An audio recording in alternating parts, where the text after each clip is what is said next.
If you've ever wondered what a truly revolutionary idea looks like, I mean, the kind of knowledge that could make governments panic. And sends secret organizations scrambling into action? Exactly. Then this deep dive is for you. We're going way beneath the surface of the latest Dan Brown thriller, The Secret of Secrets. Right. We've got the novel, we've got the commentary, but our mission today, it isn't really to follow Robert Langdon's every step. No, we're trying to extract the philosophical core. What is he really running from? That's it. We're using the plot as a kind of a vehicle for a real-world thought experiment. So we're moving past the ciphers and the conspiracies to unpack the book's central questions about consciousness, about control. And about why powerful groups are always so terrified of knowledge that, actually frees people. We're hunting for those aha moments, those points of tension between, say, hard science and, well, radical possibility. Okay, so let's set the stage. The book kicks off in Prague. It's very dramatic. Robert Langdon is there for a lecture. A lecture by this brilliant scientist, Catherine Solomon. And she's known for pushing boundaries. And she's about to reveal something that challenges, well, everything. The basics of physics, biology, you name it. And of course, that reveal never really happens. Not as Yeah. planned, anyway. No, before she can lay it all out, the whole thing just, Yeah. it explodes, Yep. literally. Yes. You get immediate chaos. There's an explosion, a very high-profile murder, and boom, Langdon is framed. And he's on the run. Yeah. The chase takes him from Prague to London, then New York. And right away, he's up against the main antagonist, this ancient, shadowy organization called the Ordo Specularum. You know, what's so interesting about that opening is it immediately tells you what's at stake. What kind of scientific idea is so dangerous that it justifies murder on an international scale? It tells you that the idea itself, Yeah, that's the weapon. that's the real threat. So let's talk about that weapon, that core discovery by Catherine Solomon that kicks this whole thing off. It's not an artifact. No, not at all. It's about quantifying the power of the human mind. And this is the idea that, if it were proven true, would just turn the current scientific materialist worldview on its head. And the book is very specific about it. It's not just a vague concept. She has, 3 core hypotheses? 3, yes. And they are, let's just say they're very distinct and quantifiable claims. She's basically suggesting that your thoughts aren't just, electrical noise in your head, They're actual forces. physical forces that can influence reality. So the first two are really linked. Hypothesis 1 is that human intention produces measurable energy. Okay, so your focus, your desire, it's not just internal. It's creating a physical output. Exactly, an output that can interact with the world on like a quantum level. And the second hypothesis just builds on that. Groups focusing together can influence physical outcomes. A force multiplier. A force multiplier. The power of synchronized, coherent thought is amplified. Measurable energy from just thinking. That is a huge leap. How does the book even try to ground that? Are we talking about like an electromagnetic field or... That's the key question. And the book leans away from, crude telekinesis moving a coffee cup with your mind. Right. It's more subtle. It suggests this energy can nudge the underlying probability matrix of reality.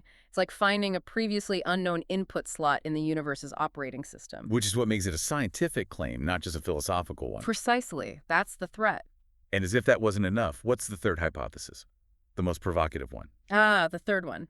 This one tackles the hard problem of consciousness head-on. Catherine hypothesizes that consciousness can persist briefly after death. Okay, so that moves the whole discussion from the realm of, say, religion into physics. It does, because if consciousness is just a side effect of brain chemistry, it should stop instantly. The lights go out when the power is cut. But if it could persist, even for a moment. It suggests consciousness is fundamental. It's not something the brain creates, but maybe something the brain receives. Like a transceiver. The self isn't the hardware. So these 3 ideas, measurable intention, group power, and a persistent consciousness, the book places them right at that crossroads between, well, centuries of spiritual belief and modern scientific skepticism. Exactly. It's asking, what if the mystics and spiritual traditions weren't just speaking in metaphors?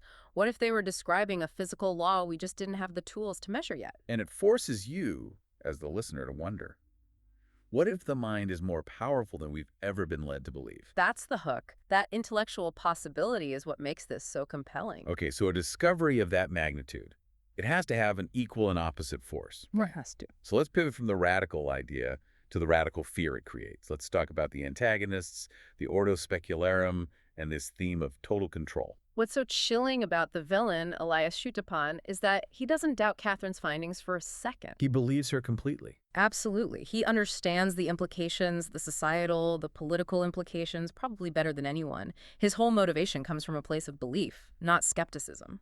And the sources give us his core motivation, and it's just bone-chilling. It is. Knowledge that frees people is dangerous to those who want to control them. Wow. I mean, think about it. If the average person, if everyone, realizes they have an inherent measurable power to influence reality through focus, they become ungovernable The whole system of control, which relies on people feeling small, powerless. and dependent. It collapses. Centralized authority just crumbles if power is truly decentralized to every single mind. And the book makes it clear this isn't just a fictional fear. It draws these really strong historical parallels. It does, and they're very effective. It mirrors that constant struggle between the gatekeepers of knowledge and, well, everyone else. I mean, you think of Galileo. His problem wasn't that his astronomy was bad. No. His problem was that his truth was inconvenient. It destabilized a massive political and religious order that was built on a very different model of the universe. He wasn't wrong. He was disruptive. Exactly. Or, look at the discovery of how to split the atom. That knowledge unleashed this incredible world-changing power And it immediately became the most heavily guarded secret on the planet. because it fundamentally changed the balance of global power. The stakes are always highest when a discovery redefines who's in control. But in the novel, the fear is it's more primal. It is because you can't contain it. The threat isn't a physical weapon you can lock in a vault. It's an idea. It's an idea, and an idea, especially now, can spread across the globe in an instant. And that leads to that core declaration in the book. Consciousness belongs to everyone. No elite group has the right to hide it. If that power is in every mind, then any structure built on the illusion of control is basically living on borrowed time. That's the crisis for Yichipan. That is his existential dread. So to make this huge philosophical fight feel personal, the book gives us this incredible character, the Golem. He is Ichipan's ultimate weapon. An unstoppable assassin. He's the physical embodiment of perfect obedience. We're not just talking about a simple henchman here. Oh, no. He is the pinnacle of their research into mind control. He's the result of, a lifetime of deep psychological and neurological manipulation. His entire identity, his emotions, his loyalty. It's all been overwritten. He's a puppet. A puppet whose strings are his own thoughts, but someone else is pulling them. He's programmed to be lethal, to have no independent will, and his existence forces you to ask a really dark question. Which is? If consciousness has this power, what happens when someone else learns to control your consciousness completely? But then the Golem's own story becomes the book's most powerful argument for free will. It does, because despite all that programming, all that systematic abuse and manipulation, he has a moment of clarity, Of self awareness. He breaks his conditioning. He breaks it. And in that one moment, he chooses. He chooses compassion over his programming. He saves Langdon instead of killing him. And that one act is basically the whole novel's thesis in motion. It is. It's the ultimate statement.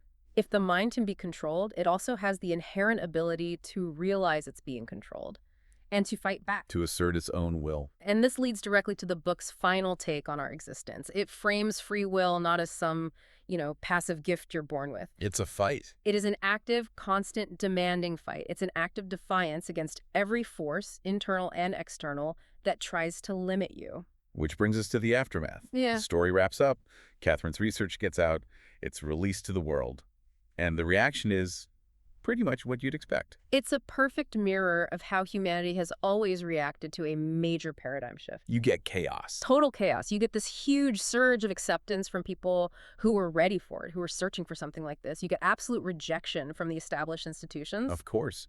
They're trying to hold on to their authority. And then you get widespread panic from everyone else, from people just realizing the world they thought they knew is gone.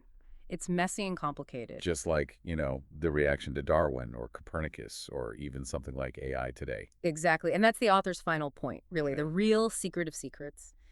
It isn't in some ancient temple. It's not locked in a vault. It's inside the human mind. The book's ultimate takeaway is that our thoughts, which we so often just dismiss as, fleeting or subjective, might shape our reality in ways we haven't even begun to admit. So we start with this global conspiracy about control, but we end on this idea of radical internal power. Mm. That maybe the final frontier for us to explore isn't outer space, it's inner space. It's consciousness itself. Exactly. This entire deep dive has been about pulling out that core argument that our intention might have real physical weight and that our free will is something we have to actively choose again and again. A powerful message. But let's leave you with one final thought, something to really chew on. Given the history, the very real fear that powerful groups have always had about knowledge that empowers people, Yeah. how would our world react today to the actual provable scientific discovery of measurable energy from human intention? I mean, what would happen to a global economy built on scarcity if collective human focus could demonstrably change outcomes? Would it even survive? That's a huge question to end on, because whether we're talking about fiction or reality, the struggle over who controls what we know, Mm, that's far from over. it's just beginning. Thank you for joining us for this deep dive into the secrets of the mind. Keep questioning, keep exploring, and we'll see you next time.